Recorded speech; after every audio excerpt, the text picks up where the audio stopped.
प्यारे तलबा, आज हम उर्दू पढ़ेंगे जमाते हफ्तुम।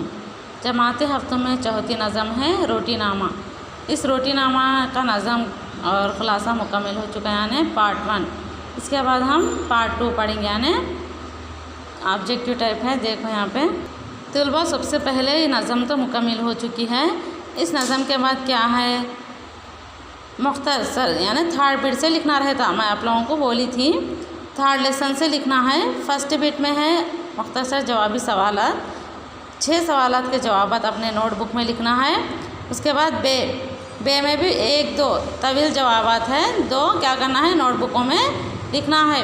इसी तरह आप देखो यहाँ पे लफ्ज़ियात किसे कहते हैं कि ऑब्जेक्टिव जैसे अल्फाज माने और जुमलों में इस्तेमाल कीजिए। या देखो लफ्ज़ियात का अलिफ हिस्सा है, ज़ैल में हर लफ्ज़ के 3 माने दिए गए हैं।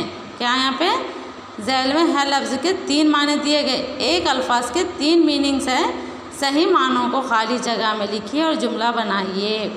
एक अल्फाज दिया गया महर बल्कि है, इसके 3 क्या हो यहाँ पे माने हैं, तो इन तीनों में से कौन सा सही है, मीनिंग करेक्ट अंडरलाइन करेक्ट यानी लाइन दी गई यहाँ पे फिल इन द ब्लैंक्स, उसमें मीनिंग्स लिखना है। फिर सेंटेंस बनाना है। महर के माने है चाँद है, तारे है, सूरज है। महर के माने क्या है, सूरज, चाँद, तारे। महर के माने हैं चाँद। इसी तरह माह के माने हैं सूरज, माह के माने हैं आसमान, ज़मीन, चाँद। आप लोग मालूम करके लिखना है। इसके बाद तीसरा खमीर के माने है रहमत है, खैरियत है, नेकी, भलाई। कौन सा मीनिंग सही है, इसको लिख के जुमलों में इस्तेमाल करना होता है। अज़ल के माने हैं ख़त्म, दरमियान, शुरू। उसके बाद यहाँ पे 5वां खमीर, गूंदे हुए आटे में पैदा होने वाली तुलसी या गूंदे हुए आटे में पैदा होने वाली मिठास, गूंदे हुए आटे में पैदा होने वाली ख़राबी। इसमें से कौन सा वर्ड सही है लिख के उसको जुमले में इस्तेमाल करना है। उसके बाद 6वां शीर, दूध, घी, दही। 7वां फतीर, ताज़ा गूंदा हुआ आटा, फुल्का, चपाती, खमीर की ज़िद, बासी रोटी, रूखी रोटी। इसके बाद 8वां है तनव्वुर, भगोना, मिट्टी का बर्तन जिसे गड़े में लगाकर रोटियां पकाई जाती है, पकाए जाने वाला चूल्हा या तवा। इनको क्या करना है, जुमलों में इस्तेमाल करके लिखना है कौन सा सही है ढूंढ के। लफ्ज़ियात में बे बिट मुंदरजा झैल अल्फाज की ज़िद नज़म में तलाश करके लिखिए। जो नज़म पढ़ना है आप लोग रोटीनामा, उसमें से क्या करना है ढूंढ के, उस नज़म से ही ढूंढ के ज़िद लिखना है। मिसाल के तौर पर यहाँ खमीर है, खमीर की फतीर, ज़िद अपोजिट वर्ड्स लिखना है। तारीख, दूसरा नामुकम्मिल को क्या करना, मुकम्मिल। उसके बाद उछल, अब्द, नाखुश, अमीर, शर, महर। अमीर के क्या थे, गरीब। सर आप लोग ढूंढ के नज़म में ही दिया गया लिखो।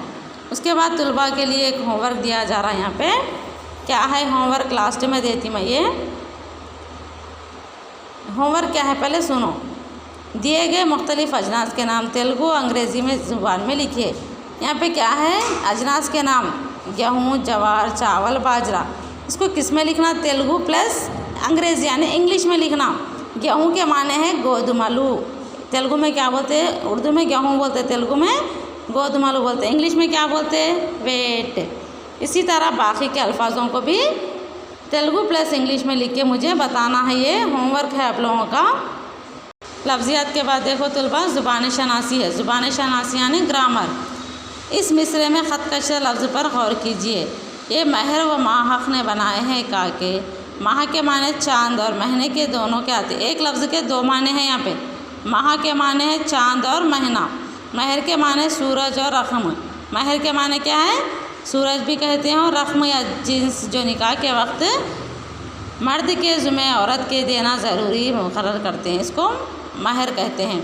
बाज़ अल्फाज ऐसे होते हैं जिनका इमला और एराब एक होते हैं, यानी ऐसे अल्फाज हैं जिनके इमला और एराब एक होते हैं लेकिन जुमले के एतबार से माने बदलते हैं। जैसे देखो यहाँ पे लफ्ज़ मांग माने 2 अल्फाज आते हैं इसके। सर की मांग जो सर में अपन निकालते हैं वो, और तलब करना भी आता, मांग के माने मांगना।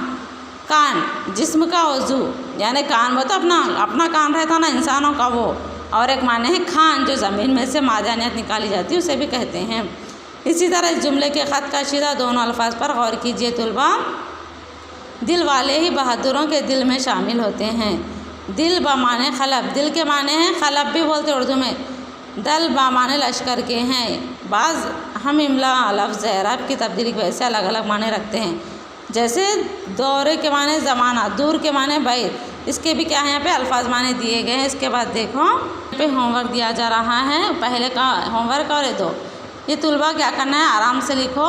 मश नंबर 1 अच्छी तरह पढ़ना है। पढ़ के क्या करना है, इसको अलग अलग ख़त कशीदा अल्फाज के एराब की तब्दीली के साथ अलग अलग माने लिखना है। क्या अल्फाज माने लिख के इसे जुमलों में इस्तेमाल करना है। मश नंबर 1 और यहाँ पे मश नंबर 2। इसी तरह सबक मुकम्मल हो चुका है। इंशाल्लाह अगला हिस्सा कल पढ़ेंगे।